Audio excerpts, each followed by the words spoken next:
ಮನುಷ್ಯನು ಅಭಿವೃದ್ಧಿ ಹೊಂದುತ್ತಾ ಸಾಗಿದಂತೆ ತನ್ನ ಸುತ್ತಮುತ್ತಲಿನ ಪ್ರಕೃತಿಯನ್ನು ನಾಶ ಮಾಡಿ ತನ್ನ ಸಾರ್ವಭೌಮತ್ವವನ್ನು ಸ್ಥಾಪಿಸುತ್ತಾ ಹೋಗುತ್ತಾನೆ. ಅಂತಹ ಸಂದರ್ಭದಲ್ಲಿ ಪ್ರಾಚೀನ ಜನರು ತನ್ನನ್ನು ಪೊರೆಯುವ ಪ್ರಕೃತಿಯನ್ನು ನಾಶ ಮಾಡದೆ ಪಶು ಪಕ್ಷಿ ಪ್ರಾಣಿಗಳಿಗೆ ಆಸರೆಗಾಗಿ ಮನುಷ್ಯನಿಗೆ ಭಯದೊಂದಿಗೆ ಭಕ್ತಿ ಸೃಷ್ಟಿಯಾಗಲೆಂದು ಅಲೌಕಿಕ ಶಕ್ತಿಗಳಾದ ದೈವಗಳನ್ನು ಪ್ರಕೃತಿ ಮಧ್ಯದಲ್ಲಿ ಒಂದು ಕಲ್ಲಿನ ರೂಪದಲ್ಲಿ ನಂಬಿಕೊಂಡು ಬರುತ್ತಾರೆ. ಇದು ನಾಗನ ಕಲ್ಲು, ಹಾಗಾಗಿ ಇದು ನಾಗಬನ. ಇದು ಗುಳಿಗನ ಕಲ್ಲು, ಗುಳಿಗಬನ. ಇದು ರಕ್ತೇಶ್ವರಿ ಕಲ್ಲು, ಹಾಗಾಗಿ ರಕ್ತೇಶ್ವರಿ ಬನ ಎಂದು ಈ ಮೂಲಕ ಒಂದು ಪರಿಧಿಯಲ್ಲಿ ಮರಗಿಡ ಪ್ರಾಣಿಗಳನ್ನು ಸಂರಕ್ಷಿಸಲು ಸೂತ್ರವನ್ನು ನಿರ್ಮಿಸುತ್ತಾರೆ. ಕಾಲಾನಂತರದಲ್ಲಿ ಮುಳಿಹುಲ್ಲಿನ ಮನೆಯಲ್ಲಿ ವಾಸವಾಗಿದ್ದ ಜನರು ಮುಂದೆ ತಾವು ಕಾಂಕ್ರೀಟ್ ಮನೆಯನ್ನು ಕಟ್ಟುವಾಗ ತಾನು ನಂಬಿಕೊಂಡು ಬಂದಂತಹ ದೈವಗಳಿಗೂ ತನ್ನ ಮನೆಯಲ್ಲಿ ವಿಶಿಷ್ಟವಾದ ಸ್ಥಾನಮಾನ ಬೇಕೆಂದು ಮನಗಂಡು ಮನೆ ಮಂಚಾವು ನಿರ್ಮಿಸಿ ಅಲ್ಲಿ ದೈವಗಳನ್ನು ಆರಾಧಿಸಲು ಪ್ರಾರಂಭಿಸುತ್ತಾರೆ. ಹೀಗೆ ದೈವಾರಾಧನೆಯನ್ನು ಆಧುನಿಕ ಜಗತ್ತಿಗೆ ಒಗ್ಗಿಸಿಕೊಳ್ಳುವ ಪ್ರಯತ್ನಗಳು ನಡೆಯುತ್ತಿರುವ ಸಂದರ್ಭದಲ್ಲಿ ಈ ಬನತ ಕಲ್ಲುಟಿ ಸಾನ್ನಿಧ್ಯದಲ್ಲಿ ಮಾತ್ರ ಹಿಂದಿನ ಕಾಲದಲ್ಲಿ ನಡೆದುಕೊಂಡು ಬಂದಂತೆ ಯಾವುದೇ ಆಡಂಬರವಿಲ್ಲದೆ ಪ್ರಕೃತಿಯ ಮಧ್ಯದ ಬನದಲ್ಲಿ ಆರಾಧನೆಯನ್ನು ಈಗಲೂ ಮಾಡಿಕೊಂಡು ಬರುತ್ತಿರುವುದು ಇಲ್ಲಿನ ಕಾರ್ಣಿಕಕ್ಕೆ ಒಂದು ಸಾಕ್ಷಿಯಾಗಿದೆ. ಈಗೀಗ ಅನೇಕ ಕಡೆಗಳಲ್ಲಿ ದೈವಗಳ ಕೆಲಸಕ್ಕೆ ಬರಲು ಸಮಯವಿಲ್ಲದ ಜನರು ದೈವದ ಅಡುಗೆಯ ಕೆಲಸವನ್ನು ಹೊರಗುತ್ತಿಗೆ ಕೊಡುವಂತಹ ಪರಿಸ್ಥಿತಿ ನಿರ್ಮಾಣವಾಗಿರುವಾಗ ಈ ಸಾನ್ನಿಧ್ಯದಲ್ಲಿ ಮಾತ್ರ ಈ ಊರಿನ ಪ್ರತಿ ಮನೆಯ ಜನರು ಒಗ್ಗೂಡಿ ದೈವದ ಎಲ್ಲಾ ಕೆಲಸಗಳಲ್ಲಿಯೂ ಭಾಗಿಯಾಗಿ ಕಲ್ಲುರುಟಿಯ ಸೇವೆಯನ್ನು ಮಾಡುವುದು ಇಲ್ಲಿನ ಇನ್ನೊಂದು ವಿಶೇಷತೆಯಾಗಿದೆ. ಕಾಳಮ್ಮ ದೇವಿ ದೈವತ್ವಕ್ಕೇರಿ ಕಲ್ಲುರುಟಿಯಾದ ಕಥೆಯನ್ನು ನಮ್ಮ ಹಿಂದಿನ ಒಂದು ವಿಡಿಯೋದಲ್ಲಿ ನೀವು ನೋಡಿರುತ್ತೀರಿ. ಅಲ್ಲಿಂದ ಹೊರಟ ಕಲ್ಲುರುಟಿ ಉಪ್ಪಿನಂಗಡಿಯಲ್ಲಿ ಒಂದು ಬ್ರಾಹ್ಮಣರ ಮನೆ ದೈವವಾಗಿ ಆರಾಧನೆಗೊಂಡು ನಂತರ ಅಲ್ಲಿಂದ ಪಣೋಳಿ ಬೈಲಿನ ಕಡೆಗೆ ಸಂಚಾರವನ್ನು ಮಾಡುವಾಗ ದಾಸಕೋಡಿ ಎಂಬಲ್ಲಿ ಇಲ್ಲಿನ ವನ ಸಂಪತ್ತಿಗೆ ಆಕರ್ಷಿತಗೊಂಡು ವಿಶ್ರಾಂತಿಗಾಗಿ ಇಲ್ಲೇ ನೆಲೆಗೊಳ್ಳುತ್ತಾಳೆ. ನಂತರದ ದಿನಗಳಲ್ಲಿ ಈ ಪ್ರದೇಶದಲ್ಲಿ ಬನತ ಕಲ್ಲುರುಟಿ ಎಂದೇ ಪ್ರಸಿದ್ಧಲಾಗುತ್ತಾಳೆ.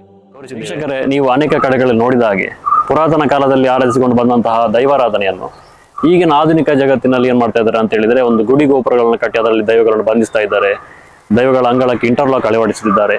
ಆದರೆ ಇಂತಹ ಒಂದು ಸನ್ನಿಧಾನದಲ್ಲಿ ಪ್ರಕೃತಿಯೊಂದಿಗೆ ನಮ್ಮ ಪೂರ್ವಜರು ಹೇಗೆ ಆರಾಧಿಸಿಕೊಂಡು ಬಂದಿದ್ದಾರೆ ದೈವಗಳನ್ನು, ಅದೇ ರೀತಿ ಪ್ರಕೃತಿಯ ಮಡಿಲಲ್ಲಿ ಒಂದು ಮರದ ಕೆಳಗಡೆ ಆರಾಧಿಸಿಕೊಂಡು ಬರುವ ಪದ್ಧತಿ ಹಿಂದಿನ ಕಾಲದಿಂದಲೂ ನಡೆದುಕೊಂಡು ಬಂದ ರೀತಿಯಲ್ಲಿ ಈಗ ಕೂಡ ನಡೆದುಕೊಂಡು ಬರ್ತಾ ಇದೆ. ಅಂತಹ ಪ್ರಕೃತಿ ದಟ್ಟವಾದ ಅರಣ್ಯದ ಕಾಡಿನ ನಡುವೆ ಆರಾಧನೆಗೊಳ್ಳುತ್ತಿರುವ ಬನತ ಕಲ್ಲುರುಟಿ ಎಂದೇ ಪ್ರಸಿದ್ಧಳಾಗಿರುವ ಅಂತಹ ಒಂದು ಸನ್ನಿಧಾನದಲ್ಲಿ ಇವತ್ತು ನಾವು ಇದ್ದೇವೆ. ಬನ್ನಿ ಇಲ್ಲಿನ ಇತಿಹಾಸವನ್ನು ತಿಳಿದುಕೊಳ್ಳೋಣ. ನನ್ನ ಹೆಸರು ವಿಶ್ವನಾಥ್ ಶೆಟ್ಟಿ ಅಂತ ಹೇಳಿ. ನಾವು 30 ವರ್ಷ ಬೆಂಗಳೂರಲ್ಲಿ ಇದ್ದೆವು. ಈಗ ಇಲ್ಲಿ ಈ ಜಾಗಕ್ಕೆ ಬಂದು 2 ವರ್ಷ ಆಯಿತು. ನಮಗೆ ಇದು ಇಲ್ಲಿದ್ದು ಮಾಡುವ ಎಲ್ಲ ವ್ಯವಸ್ಥೆ ನೋಡಿದ್ರೆ ತುಂಬಾ ಸಿಂಪಲ್ ಆಗಿ, ಏನು ಆಡಂಬರಕ್ಕೆ ಏನಿಲ್ಲ. ನಾವೆಲ್ಲರೂ ಸೇರಿ ನಾವು ಎಲ್ಲ ಜೊತೆಗೂಡಿ ಮಾಡುವುದು ಎಲ್ಲ ನೇಬರ್ಸ್ ಎಲ್ಲ ಇಲ್ಲಿ ಯಾರೇ ಎಷ್ಟು ಮನೆ ಇದೆ ಎಲ್ಲ ಸೇರಿಕೊಂಡು ಭಾರಿ ಚಂದವಾಗಿ ಮಾಡ್ತಾ ಇದ್ದೇವೆ. ಮತ್ತೆ ಏನಾದ್ರೂ ಮನೆಯಲ್ಲಿ ಶುಭ ಕಾರ್ಯ ಇದ್ರೆ ನಾವು ಅದಕ್ಕೆ ಒಂದು ನಮಸ್ಕಾರ ಮಾಡಿಕೊಂಡೇ ಹೋಗುದು. ನಾವು ನೆಂದ ಏನು ಕೆಲಸ ಇದ್ರು ಅದು ಸಕ್ಸಸ್ ಆಗುತ್ತೆ. ಬನ್ನಿ ಇಲ್ಲಿನ ಈ ಜಾಗದ ಹಿರಿಯರು ಹಾಗೆ ಈ ಊರಿನ ಹಿರಿಯರಲ್ಲಿ ನಮ್ಮ ಈ ಕಲ್ಲುರುಟಿಯ ಒಂದು ಪವಿತ್ರತೆಯ ಬಗ್ಗೆ ಇವತ್ತು ನಾವು ತಿಳಿದುಕೊಳ್ಳೋಣ.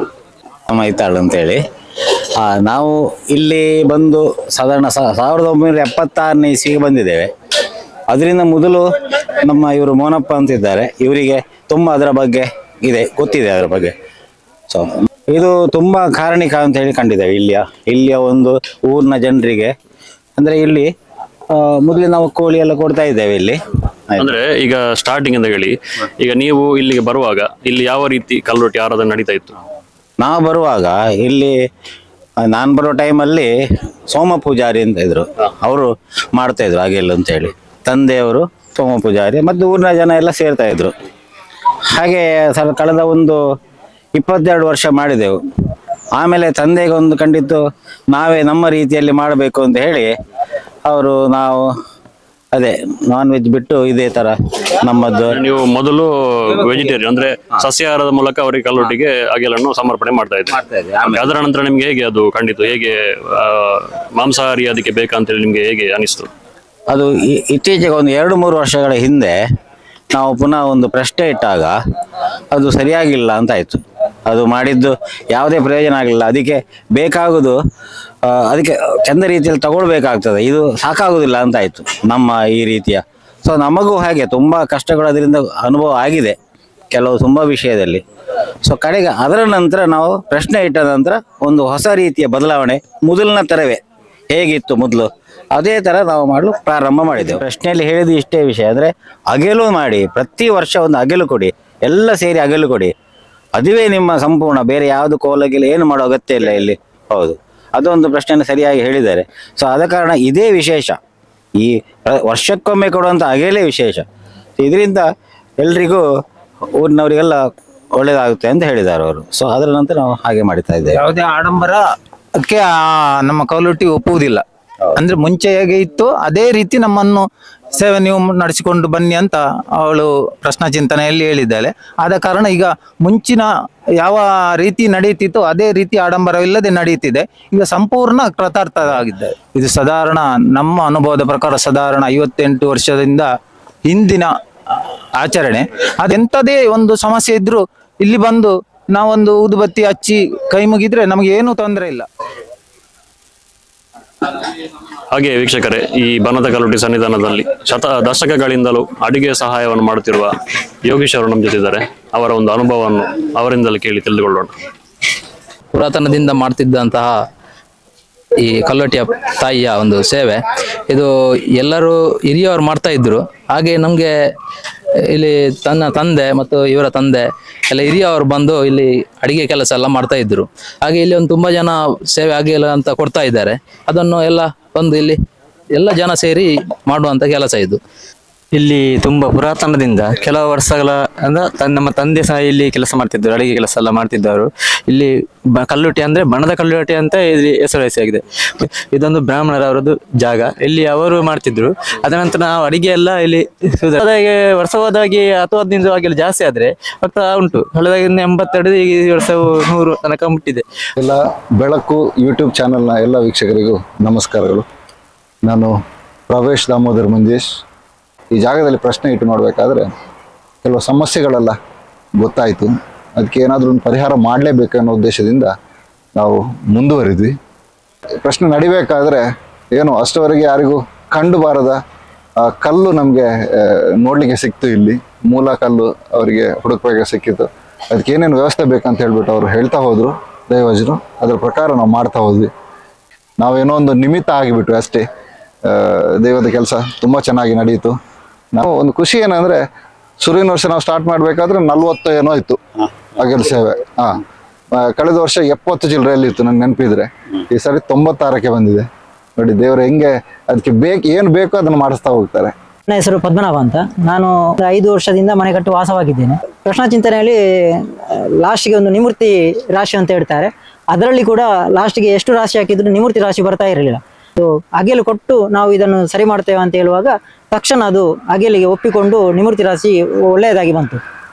ಅನಂತರ ದಿನಗಳಲ್ಲಿ ಇವರು ಒಂದು 2 ತಿಂಗಳಲ್ಲಿ ಅದಕ್ಕೆ ಕಟ್ಟೆ ಎಲ್ಲ ನಿರ್ಮಿಸಿ ಇವರೇ ಅಗೆಲೆಲ್ಲ ಮಾಡಿದ್ರು. ಪ್ರವೇಶ್ ಅವರು ಮತ್ತೆ ನಾರಾಯಣ ಅಂತ ಅವರು. ನಂತರ ದಿನಗಳಲ್ಲಿ ನಾವು ಊರಿನವರು ಸೇರಿಕೊಂಡು ಒಂದು ಅಗೆಲೆಲ್ಲ ಮಾಡಿ ಈಗ ತುಂಬಾ ವಿಜೃಂಭಣೆಯಿಂದ ನಡೀತಾ ಉಂಟು. ಅಗೆಲೆಲ್ಲ ಎಲ್ಲರ ಇಷ್ಟಾರ್ಥಗಳೆಲ್ಲ ನೆರವೇರ್ತಾ ಉಂಟು. ಮತ್ತೆ ವರ್ಷದಿಂದ ವರ್ಷಕ್ಕೆ ಇಲ್ಲಿ ಅಗೆಲು ಸೇವೆಗಳು ಜಾಸ್ತಿ ಆಗ್ತಾ ಹೋಗ್ತಾ ಉಂಟು. ಎಲ್ಲಿಯ ಭಾರತೀಯ ಸೇನೆ, ಎಲ್ಲಿಯ ದೈವಾರಾಧನೆ. ಇವತ್ತು ನಮ್ಮ ಜೊತೆ ಇದ್ದಾರೆ ಭಾರತೀಯ ಸೇನೆಯಲ್ಲಿ ಕರ್ತವ್ಯವನ್ನು ನಿರ್ವಹಿಸಿ ಅದರ ನಂತರ ದೈವಾರಾಧನೆಯಲ್ಲಿ ತೊಡಗಿಕೊಂಡಿರುವಂತಹ ಚಂದ್ರಶೇಖರ್ ಅವರು ನಮ್ಮ ಜೊತೆ ಇದ್ದಾರೆ. ಬನ್ನಿ ಈ ಬನದ ಕಲ್ಲುಟ್ಟಿಯ ಕಾರ್ಣಿಕವನ್ನು ಅವರ ಮಾತಿನಲ್ಲಿ ತಿಳಿಯೋಣ. ಮೊದಲಾಗಿ ನಮ್ಮ ಗುರು ಹಿರಿಯವರನ್ನು ಹಾಗೆ ನಿಖಿಲೇಶ್ವರ ದೇವರು, ಉಳ್ಳಾಲ್ತಿ ಅಜ್ಜರ ದೈವ, ಪಂಜುಳ್ಳಿ ಮಹಮ್ಮಾಯಿ ಸ್ಥಳ ಸಾನ್ನಿಧ್ಯದಲ್ಲಿರುವಂಥ ಎಲ್ಲ ಶಕ್ತಿಗಳನ್ನು ಮುಂದಿಟ್ಟುಕೊಂಡು ಹಾಗೆ ಈ ಬಣತ್ತ ದಾಸಕೋಟಿ ಕಲ್ಲುಟ್ಟಿ ಎಂಬಂತಹ ಹೆಸರಿನಲ್ಲಿ ಪ್ರಖ್ಯಾತಿ ಪಡೆದಂಥ ಆ ತಾಯಿ ಕಲ್ಲುಟ್ಟಿಯನ್ನು ಮನಸ್ಸಾಸ್ಮರಿಸಿಕೊಂಡು ಹೇಳುವಂಥದ್ದು ಏನಂದರೆ, ಈ ಬಣತ್ತ ದಾಸಗೋಡಿ ಬಣತ್ತ ಕಲ್ಲುಟ್ಟಿ ಎಂಬುದು ಬಹಳ ಇಂದಿನ ಪುರಾತನವಾದಂತಹ ಒಂದು ಕಲ್ಲುಟ್ಟಿ ಸಾನ್ನಿಧ್ಯ. ನಮ್ಮ ಪೂರ್ವಜರು ಹೇಳಿದ ಪ್ರಕಾರವಾಗಿ ಇದು ಉಪ್ಪಿನಂಗಡಿ ಕಡಪು ಸ್ಥಾನದಿಂದ ಹೇಗೆ ಸಂಚಾರಾರ್ಥವಾಗಿ ಪನೋಲಿ ಬೈಲು ಹೋಗುವ ಸಂದರ್ಭದಲ್ಲಿ ವಿಶ್ರಾಂತಿಗೋಸ್ಕರ ಈ ಪ್ರಶಾಂತವಾದಂತಹ ಬಣ ಒಂದು ಜಾಗ ಇದ್ದರಿಂದ ವನದಾಗಿ ಇರುವಂಥ ಸ್ಥಳದಲ್ಲಿ ಬಂದು ವಿಶ್ರಮಿಸಿ ಇಲ್ಲಿಂದ ನಂತರ ಪನೋಲಿ ಬೈಲಿಗೆ ತೆರಳಿದಂತೂ ಕೇಳಿದ ಇರುವಂಥ ಪ್ರತೀತಿ ಹಾಗೆ ಪ್ರಶ್ನೆಯಲ್ಲಿ ಕೂಡ ಕಂಡು ಬಂದಿದೆ. ಹಾಗಿರುವಾಗ ನಮ್ಮ ಈ ಸ್ಥಳದ ದಣಿಯವರಿದ್ದಾರೆ ಬ್ರಾಹ್ಮಣರು, ಅವರ ಪೂರ್ವಜರು ಕೂಡ ಇಲ್ಲಿ ಬಂದು ಸ್ಥಳ ವಾಸವಾಗುವ ಮುಂಚೆ ನಮ್ಮ ಪೂರ್ವಜರು ಅದಕ್ಕೆ ಇಂಚೆ ಈ ಸ್ಥಳದ ಭಾಗದಲ್ಲಿರುವಂಥ ನಮ್ಮ ಹೇಳ್ತಿಮಾರ ಕೊರಗಪ್ಪ ಪೂಜಾರ ಗುರು ಇದನ್ನು ಆರಾಧಿಸಿಕೊಂಡು ಬಂದಿರು. ಇದು ಸಾಧಾರಣವಾಗಿ ನಮ್ಮ ಸೂರ್ಯಕುಮೇರಿನ ಆ ಕಡೆ ಕೂವೆಕೋಡಿ ಅಂತ ಒಂದು ಜಾಗ ಇದೆ. ಆ ನಮ್ಮ ಅಣ್ಣಪ್ಪನ ಜಿಲ್ಲೆ ಗಡಿವಾಡ ಜಾಗ ಅಲ್ಲಿಂದ ಹಿಡಿದು ಈ ಪೂರ್ಲಿವಾಡಿ ತನಕ ಇದು ಒಂದೇ ಒಂದು ಕಲ್ಲುಟ್ಟಿ. ಅಲ್ಲಲ್ಲಿ ಬೇರೆ ಬೇರೆ ಅವರು ಕೆಲವ್ರನ್ನವ್ರಿಗೆ ಮನೆಯಲ್ಲಿ ಕೆಲವರು ಆ ಇಲ್ಲಿ ಒಂದು ಸೂರಿಕ್ ಮೇಲೆ ಕೊಂಕಣಿ ಕೂಡ ಇದ್ದರು, ಒಂದು ಸಂಸಾರ, ಅವರು ಕೂಡ ಆರಾಧನೆ ಮಾಡಿಕೊಂಡಿದ್ರು. ಏನಿದ್ರು ಇದು ಒಂದೇ ಕಲ್ಲುಟ್ಟಿ. ಅದೇ ಕಡಪಿಂದ ಪನೋಲಿ ಬಳಿ ಹೋಗುವಂಥ ಸಂದರ್ಭದಲ್ಲಿ ನೆಲೆ ನಿಂತಹ ಒಂದು ಕಲ್ಲುಟ್ಟಿ. ಬಹಳ ಪುರಾತನವಾಗಿ ಇದು ವನಭೋಜನ ಕ್ರಮದಲ್ಲಿ ಕಟ್ಟು ಸಂಪ್ರದಾಯದಲ್ಲಿ ಆರಾಧನೆ ಮಾಡಿಕೊಂಡು ಬರ್ತಾ ಇದ್ರು ನಮ್ಮ ಪೂರ್ವಜರು. ಅಂದರೆ ಇಲ್ಲೇ ಬಂದು ವನದಲ್ಲಿ ಪ್ರತಿಯೊಂದು ಅಗೆಯಲು ನೀಡುವುದಾಗಲಿ ಅಥವಾ ಇಲ್ಲಿಂದ ಅದನ್ನು ಅಡುಗೆಯನ್ನು ತಯಾರಿಸುವುದಾಗಲಿ ಪ್ರತಿಯೊಂದು ವಸ್ತುವನ್ನು ಕೂಡ ಇಲ್ಲೇ ತಂದು ಇಲ್ಲೇ ಅಡುಗೆ ಮಾಡಿಸಿ ಆನಂತರ ದೇವಿಗೆ ಬಡಿಸಿದ ನಂತರ ವನಭೋಜನ ಅಂತ ಸ್ವೀಕರಿಸಿ ಇಲ್ಲಿಂದ ಪ್ರಸಾದ ಯಾರೇ ಬರಲಿ ಎಷ್ಟು ಆಗ ಮೊದಲು ಕೂಡ ಇಲ್ಲಿ ತುಂಬ ಬಹಳ ಕಾರ್ಣಿಕದ ಕಲ್ಲುಟ್ಟಿ ಅಂತ ಪ್ರತೀತಿ. ಕಾಲಾನಂತರ ಇದು ನಮ್ಮ ಬ್ರಾಹ್ಮಣರು ಇಲ್ಲ ಈ ಜಾಗೆಯ ಜಮೀನಿನ ಅಧಿಕಾರವುಳ್ಳಂಥ ಬ್ರಾಹ್ಮಣರು ಇಲ್ಲಿ ಬಂದು ವಾಸವಾದ ನಂತರ ಆಗ ಕೂಡ ಇದು ನಮ್ಮ ಹಿರಿಯರು ನಮ್ಮ ತಂದೆಯವರ ಅವರ ಇದರಲ್ಲಿ ಅಧಿಕಾರದಲ್ಲಿ ನಡೀತಾ ಇತ್ತು. ಕಾಲಕ್ರಮೇಣ ಏನೋ ಒಂದು ಕಾಲಘಟ್ಟದಲ್ಲಿ ಸ್ವಲ್ಪ ಇದರಲ್ಲಿ ಬದಲಾವಣೆ ಆಯಿತು. ಗುಡಿ ಗೋಪುರಗಳನ್ನು ನಿರ್ಮಿಸಿದ ನಂತರ ಕೂಡ ಇದು ಸರಿಯಲ್ಲ, ಅದು ವನಭೋಜನ ರೀತಿಯಲ್ಲಿ ವನದೇವಿಯಾಗಿ ಕಲ್ಲುಟ್ಟಿ ಅದನ್ನು ಆ ಥರವೇ ಆರಾಧಿಸಿಕೊಂಡು ಬರಬೇಕು ಅಂತೇಳಿ ಆ ಕಟ್ಟಿದಂಥ ಗುಡಿ ಗೋಪುರವನ್ನು ತೆಗೆದು ಮೂಲ ಸ್ಥಾನದ ಕಲ್ಲಿನಲ್ಲಿ ಮತ್ತೆ ಕಟ್ಟೆಗಟ್ಟಿ ಈಗ ಅದನ್ನು ಸಾಧಾರಣ ಒಂದು 4-5 ವರ್ಷದಿಂದ ಆರಾಧನೆ ಮಾಡಿಕೊಂಡು ಬರ್ತಾ ಇದ್ದಾರೆ. ವಿಶೇಷ ಏನಂದರೆ ಪ್ರತಿಷ್ಠೆಯ ದಿವಸ ಒಂದು 2 ಅಗೆಯಲ್ನಲ್ಲಿ ಇದು ಬಡಿಸಿನ ಆರಂಭವಾದಂಥ ಇದು ಕಾಲಕ್ರಮೇಣವಾಗಿ 40, 50 ಇವತ್ತಿನವರೆಗೆ 98, 100ರ ಮಟ್ಟಿಗೆ ಅಗೆಯಲು ಇಲ್ಲಿ ಬಂದಿದೆ. ತುಂಬ ಕಾರಣಿಕ ಇದೆ. ಇಲ್ಲಿ ಸ್ಥಳ ಇರುವಂಥ ಊರ ಪರವೀರ ಪರಜಾತಿ ಯಾವುದೇ ಇರಲಿ ನೆನೆಸಿದವರ ಕಾರ್ಯ ಅವರ ಎಂಥ ಕೆಲಸ ಕಾರ್ಯಗಳೆಲ್ಲ ಶೀಘ್ರವಾಗಿ ನೆರವೇರಿಸಿ ಕೊಟ್ಟಿದ್ದಾಳೆ ಆ ತಾಯಿ ಕಲ್ಲುಟ್ಟಿ.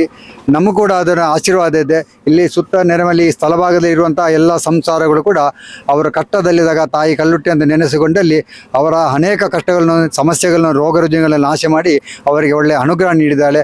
ಈ ಸ್ಥಳಭಾಗಕ್ಕೆ ಸಂಬಂಧಪಟ್ಟ ದನಿಯವರು ಬ್ರಾಹ್ಮಣರಿದ್ದಾರೆ. ಅವರು ಕೂಡ ವಿಶೇಷ ಇದರಲ್ಲಿ ಅವರೊಂದು ಬ್ರಾಹ್ಮಣರಾದರೂ ವಿಶೇಷ ಕಾಳಜಿ ಅಷ್ಟೇ ಒಂದು ಭಕ್ತಿಯಿಂದ ಇದನ್ನು ಆರಾಧಿಸಿಕೊಂಡು ಬರ್ತಾ ಇದ್ದಾರೆ. ಹಾಗೆ ನಮ್ಮ ಊರಿನ ಪರ ಊರಿನ ಅದರಲ್ಲಿ ಜಾತಿ ಭೇದ ಭಾವವಿಲ್ಲದೆ ಎಲ್ಲರೂ ಸೇರಿಕೊಂಡು ಇಂಥ ಒಂದು ಬಣತ್ತ ಕಲ್ಲುಟ್ಟಿ ದಾಸಗುಡಿ ಇದರ ಒಂದು ಕಲೆ ಕಾರ್ಣಿಕವನ್ನು ಮುಂದುವರಿಸಿಕೊಂಡು ಅದನ್ನು ಬಹಳ ಭಕ್ತಿಯಿಂದ ಆಚರಿಸಿಕೊಂಡು ಬರ್ತಾ ಇದ್ದಾರೆ.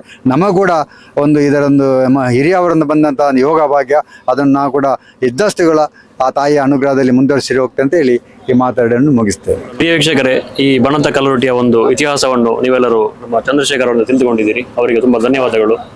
ಇನ್ನೊಂದು ಕುತೂಹಲಕಾರಿ ವಿಡಿಯೋದೊಂದಿಗೆ ಮುಂದಿನ ಸಂಚಿಕೆಯಲ್ಲಿ ಸಿಗೋಣ. ಅಲ್ಲಿಯವರೆಗೂ ನಮಸ್ಕಾರ.